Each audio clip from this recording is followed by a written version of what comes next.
जो हमारे साथ बॉलीवुड का घराना जो हीरा कह सकते हैं वो म्यूज़िक इंडस्ट्री का सलीम सुलेमान के मिस्टर सलीम मर्चेंट हमारे साथ है। पूरे विश्व में भारत का नाम रोशन कर चुके हैं और आज सर द्वारिका जी के दरबार में द्वारिका दरबार आप लेके आए हैं। कैसा लगता है? कैसे समझाऊँ, शब्दों में बयां नहीं कर सकता हूँ कि क्या फीलिंग आ रही है। बहुत मन था कि कृष्ण जी से ही इस भूमि का आरंभ हो। हर साल हम एक प्रोजेक्ट करते हैं भूमि, और भूमि की शुरुआत हमेशा एक धार्मिक गाने से होती है। हमने कुछ साल पहले एक मुरलिया नाम का एक गाना किया था, कृष्ण जी का भजन था, श्रेया घोषाल ने गाया था। पर द्वारका के ऊपर आधारित एक भजन, एक गीत जो मॉडर्न हो, जो लोग उसको उस पे उससे भक्ति भी लें और उसकी शक्ति भी लें और उस पे एंजॉय करें और डांस करें, इस तरीके का एक गाना बनाने की कल्पना की थी। और वो इतना खूबसूरत बन गया, ये तो कृष्ण जी का ही मतलब उनकी ही कृपा है। और जब ये गाना बन रहा था, मैंने ये मन्नत मांगी थी कि जब ये गाना हम करेंगे तो इसकी रिलीज़ के पहले या रिलीज़ के बाद माथा टेकने हम द्वारका आएंगे। तो आज वो सपना पूरा हुआ, आज वो मन्नत पूरी हुई।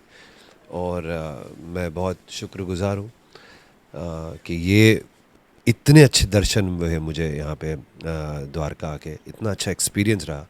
मैं बहुत बहुत आ, आ, आभार मानता हूँ टेम्पल कमेटी का और पार्थिव का और रिलायंस इंडस्ट्रीज़ का, कि ये जो एक्सपीरियंस रहा है वो इतना अद्भुत और इतना डिवोशनल रहा है मेरे लिए कि मैं बयान नहीं कर सकता हूँ शब्दों में।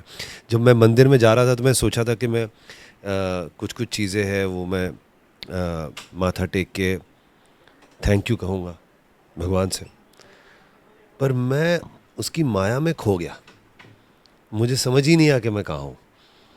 वो जो चंद पल थे वो एक साल की तरह बीत गए, समझ ही नहीं आया। तो यही माया है, यही आपकी भक्ति है।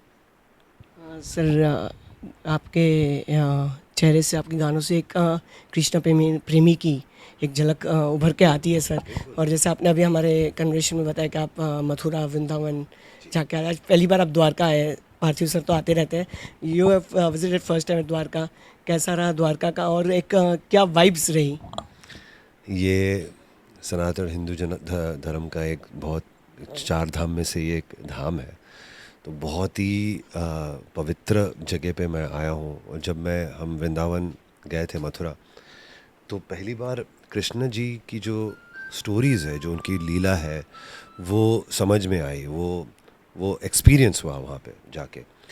और वहीं पर मन बन गया था मेरा कि मैं अब यहाँ से मेरी शुरुआत हुई है और मैं इसको द्वारका देश मुझे जाना ही है। इसकी जो पूरी वो तो खैर पूरी ज़िंदगी क्या, निकल जाएंगी, पूरी ज़िंदगी या निकल जाएंगी कृष्ण जी की लीला समझते समझते। पर मेरी एक वो थी, मेरी एक मन्नत थी कि मैं ज़रूर जाऊं। मुझे ये नहीं था कि मैं गाना बनाऊंगा और फिर उसके बाद जाऊंगा। मैंने मन में ये ठान लिया था कि मैं द्वारका ज़रूर जाऊंगा। और मैं वंस अगेन आभारी हूँ पार्थिव का कि ये जब हमने सोचा कि हम कृष्णा जी के लिए गाना करेंगे भूमि में, तो पहले मैंने उनसे पूछा कि मुझे मतलब आपके दिमाग में क्या है, तो उसने कहा कि नहीं, हम द्वारका पे करते हैं। तो ये बात सुन के मुझे और भी खुशी हुई, क्योंकि मैंने मन में तभी जब वृंदावन में था तब मैंने बना लिया था कि मैं ज़रूर जाऊँगा, द्वारका जाऊँगा।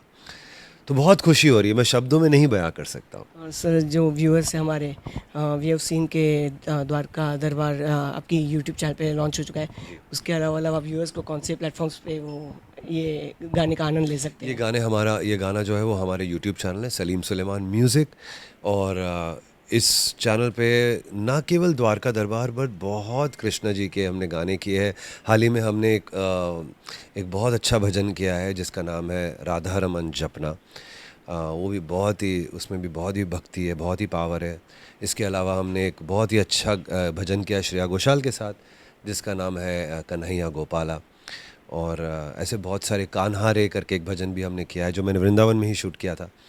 और मेरी तमन्ना है कि मैं द्वारकाधीश पहली बार आया हूँ, बट फ्यूचर में मुझे और जल्दी आना है. नेक्स्ट ईयर नहीं, इसी साल देखते बुलावा कब आएगा. તો દર્શકો આપણી સાથે હતા પાર્થિવભાઈ ગોહિલ અને સલીમ મર્ચન્ટ સાહેબ. ખૂબ જ અદ્ભુત કૃષ્ણ ભગવાનનું જ્ઞાન ગીત એમને જે બનાવેલું છે અને રજૂ કરેલું છે. સૌ દર્શકો અવશ્ય જોજો અને એન્જોય કરજો. First thank you. જય દ્વારકાધીશ. Thank you sir.